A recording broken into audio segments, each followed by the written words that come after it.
Today, I'm going to teach you how to record a screen recording inside of Hinto. This is for these cases where you just don't have time or don't have a preferred tool that you want to use and you just want to do something quickly.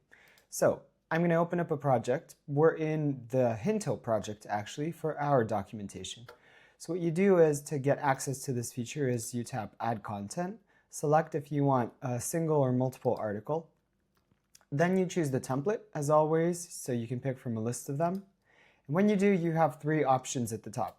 You can copy paste in a link from Loom Google Drive, you can upload a video, or you can just hit the screen recording button. When you do, if you're in Safari, you're going to get a system prompt come up and just say allow to record the microphone because we need the sound for context, and then to also share the screen. You can select if you want to share a window or the entire screen, just so that if something pops up, you will be able to capture it as well and give it context and explain what it is.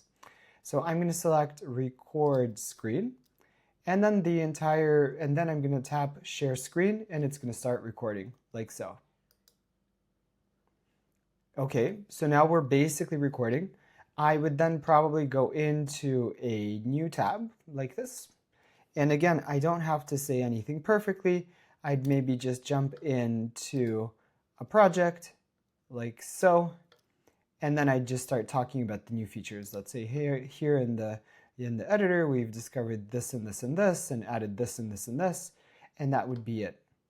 Then what I'd do is I would go back, I'd tap pause or stop. Again, you don't need to rush. It does not need to be fluid, perfect, whatever. Just explain it as if someone was in the room. Stop record. And that's the video that we recorded.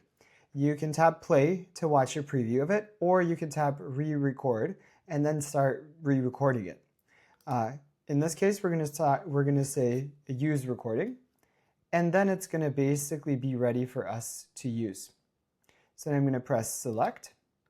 I'm going to give it a name of an article. So let's say how to start a screen recording, which is not the case because we just talked about some plumbing stuff, but whatever, doesn't matter. Then you tap create, and the article is going to start generating itself. Once it's done, you'll be able to pick up where you left off with the editing process that you usually have inside of Hinto. Thanks.